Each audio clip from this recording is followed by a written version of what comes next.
and warehouses mirroring what was happening in Manchester in the mid-1980s.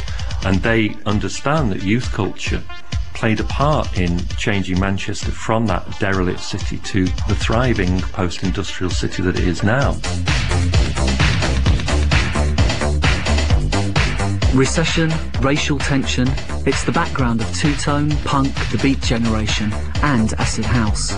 Dole cues tend to foster musical revolution, and one northern city that had seen its fair share of troubles was about to go through a roller coaster ride of pills, thrills and bellyaches. Manchester, or Madchester as it was about to become, would never be the same again after New Order woke up to the sound of acid house on a bench in Ibiza and loved it so much they decided to buy the club. How does it feel to treat me like you do? When you laid your hands upon me and told me who you are, thought I was mistaken. I thought I'd heard your words. Tell me, how do I feel? Tell me now, how do I feel? Those who came before me lived through their vocations, from the past until completion. We'll turn away no more. And I still find it so hard to say what I need to say, but I'm quite sure that you'll tell me just how I shall feel today. The Hacienda was a blueprint for the 1990s super club. It was actually in a back street in a sort of slightly dodgy part of Manchester. We're standing outside it now. We look up, the facade's gone, the old building's completely disappeared, and in its place, a block of luxury flats.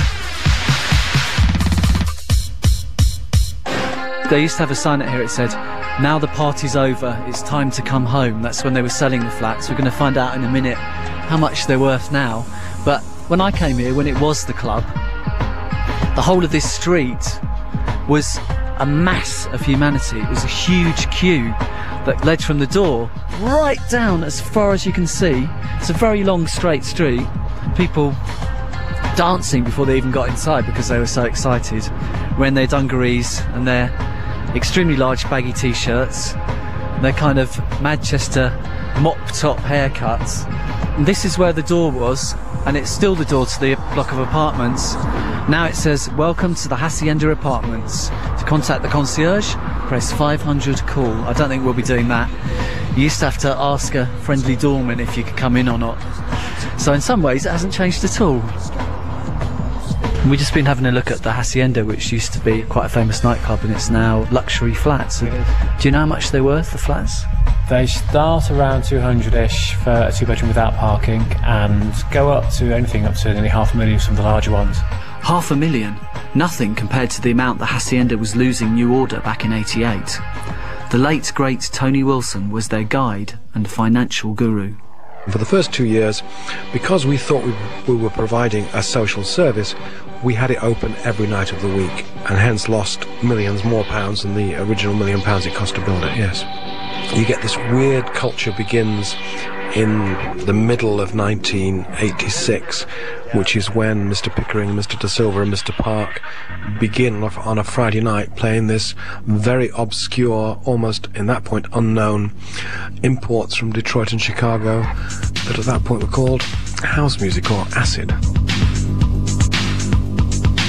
Peter Hook. The interesting thing about New Order and Acid House was that we were in Ibiza in 1987 doing Technique when basically it all began, and it was amazing being in that place at that time.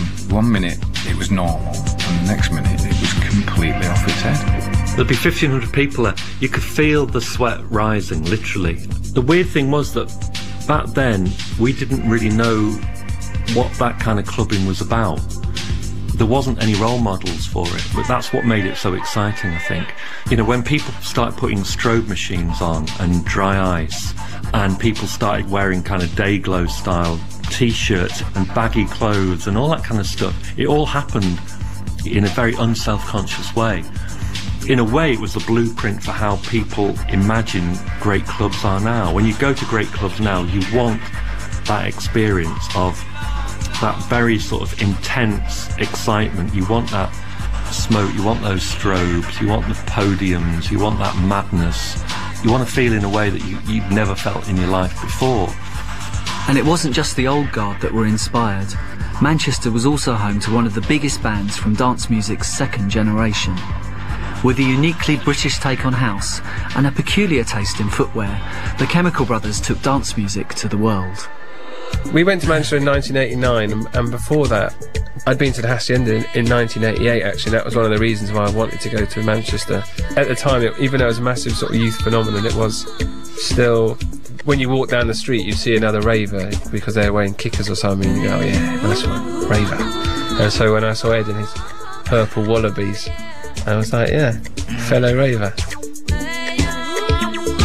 One track made by just one guy in his garret bedroom in the middle of this city-wide experiment was so powerful that everyone who hears it returns to its hypnotic simplicity again and again. That guy was called Gerald.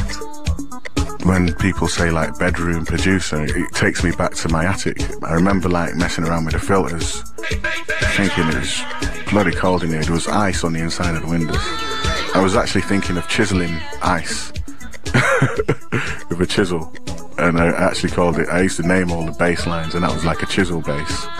Around about the same time I discovered the sampler. Because by now I'd been used to manipulating the synths, I thought, well, I wanted everything on this tune to be manipulated. So I put the vocal in and then reversed it. And like when you played it back with the forward vocal, it just created this weird kind of entrainment. It's just like this hypnotic kind of sound.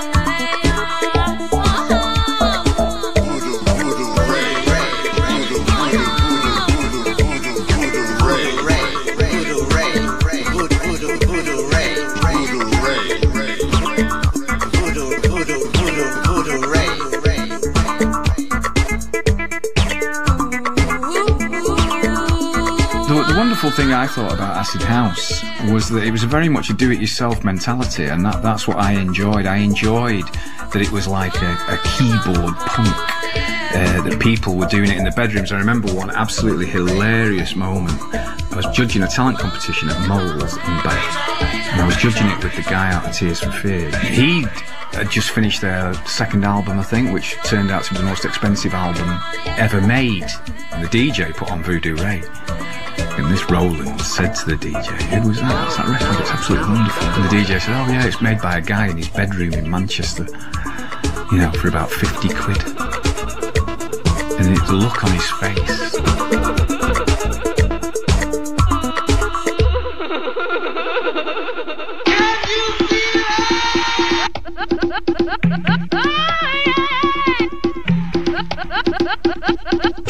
It was all about doing it yourself. Bedroom producers were knocking out club hit after club hit, and everyone had a favourite. Cheryl Garrett was at Paul Oakenfold's Spectrum at Heaven.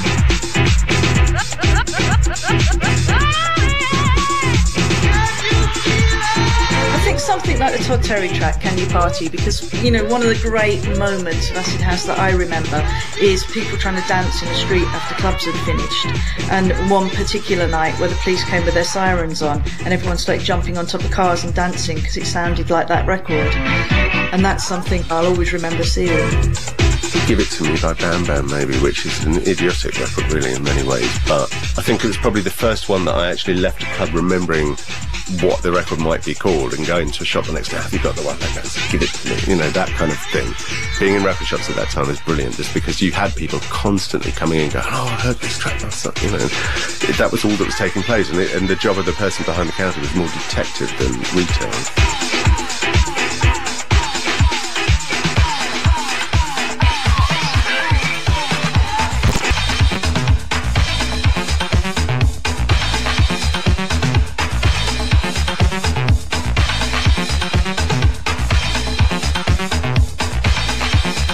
John Marsh of The Beloved went on to make one of the